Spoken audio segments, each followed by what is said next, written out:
A gente vem para a nossa sociedade, a gente se assusta também com a questão endêmica da corrupção, quando parece que ela penetra e enfronha todos os níveis sociais, políticos, humanos. O que aconteceu com a raça humana? O apóstolo Paulo, quando escreve nesse texto aqui, ele vai exatamente descrevendo um pouco desse relato humano. Ele começa, na verdade, com a confissão do seu próprio desespero. Porque quando nós começamos aqui no versículo 14, ele fala de forma genérica: bem sabemos que a lei é espiritual. Aí ele coloca de forma pessoal: eu, todavia, sou carnal, vendido à escravidão do pecado. Ele está percebendo que há uma contradição na alma dele, que há uma ambiguidade, uma incoerência que ele não sabe como resolvê-la. Ele diz aqui: nem mesmo compreendo o meu próprio modo de agir, pois não faço o que prefiro, e sim que eu detesto. Eu penso em fazer coisas boas, eu desejo fazer coisas boas, mas de repente eu percebo a lei da entropia agindo em mim.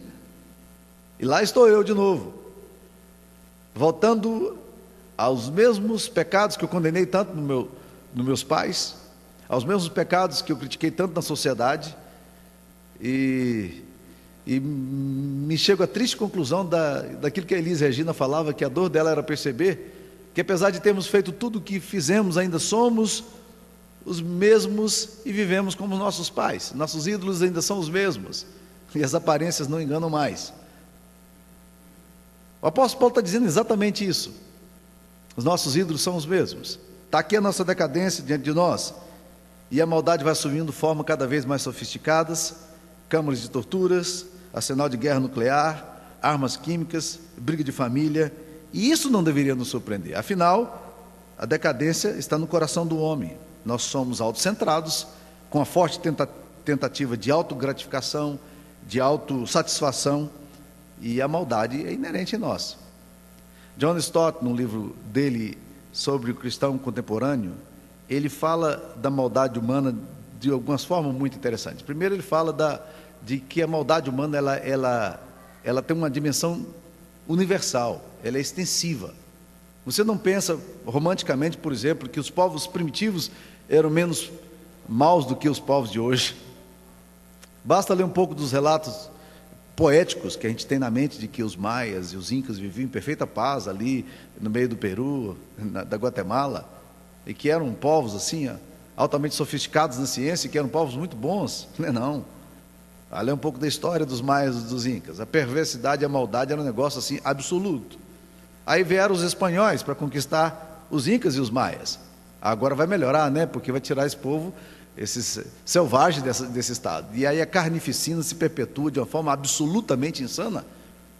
Mas isso se dá em todos os movimentos da história. Se você pega a pessoa pobre e diz: não, os pobres são mais simples. Não, não é bem assim, não. Então o problema é a educação, nós vamos educar mais as pessoas, que vai ser melhor.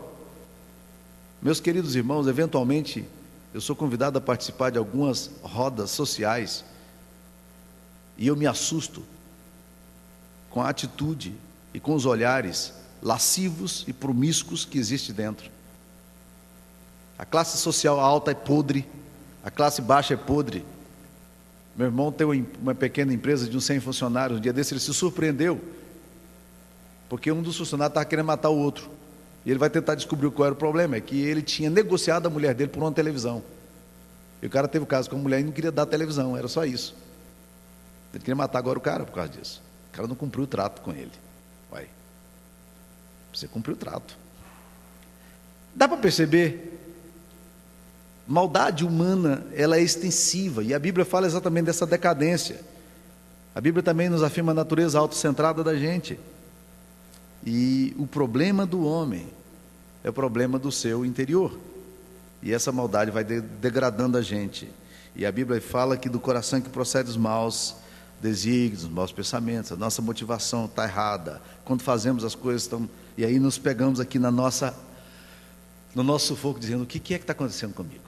O bem que eu quero fazer eu não faço, o mal que eu detesto, esse eu faço. Paulo aqui focaliza na sua própria experiência, ele não está falando de outros, ele está falando de si mesmo, porque nós corremos o risco de falar do mal como algo fora de nós mesmos.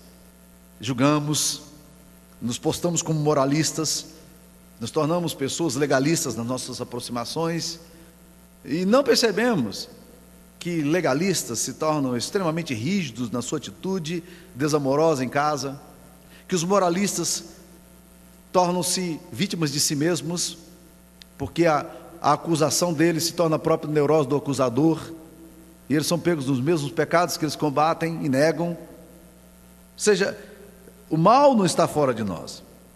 O Evangelho chama-nos e desafia-nos a considerar que nós não apenas fazemos coisas pecaminosas, mas nós temos uma natureza pecaminosa. O problema não é o que você faz, o problema é o que você é. E nós precisamos considerar que não é apenas uma questão de fazer as coisas erradas, porque nós não somos pecadores porque pecamos, mas nós pecamos porque somos pecadores, tem a ver com a nossa essência. Existe algo intrinsecamente errado no meu coração, na minha natureza entrópica, da minha natureza falida. Existe um vírus letal, e eu não compreendo o meu próprio modo de agir.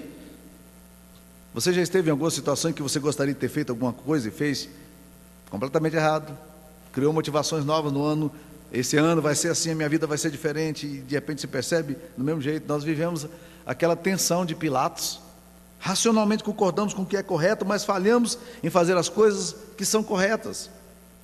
Calvino vai usar a expressão chamada depravação total.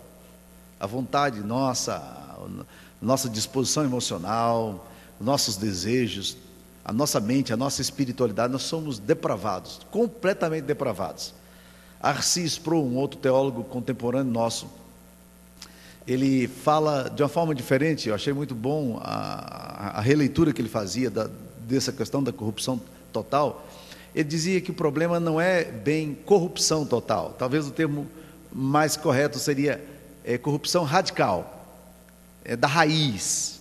Na nossa raiz, na essência nossa, nós somos corrompidos, né? Ele disse que só não gostava da expressão corrupção total porque em inglês o nome dele é R.C. Sproul, R.C. Sproul, né? Ele disse radical corruption. Ele diz: eu não gosto porque R.C. Radical corrupto é R.C. Sproul, né? Aí ele dizia: então eu não gosto muito dessa comparação, mas ela é assim. Problema da raiz da gente, a essência da gente, o nosso pecado aqui. Não há um vestígio de ilha de justiça em nós que escape da queda. O ser humano está aqui destruído, e o pecado atinge a essência da raça humana. Não é algo tangencial, não é algo periférico, mas está no centro do meu coração, tem a ver com o meu ser.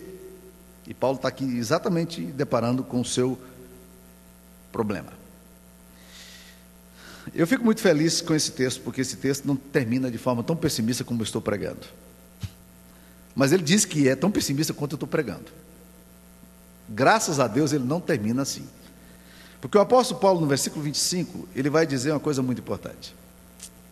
Ele olhando para o próprio coração, para a sua própria natureza, de repente ele, como que se desse uma respirada naquilo que está percebendo. E ele tira os olhos dele mesmo. E ele começa a olhar para fora de si.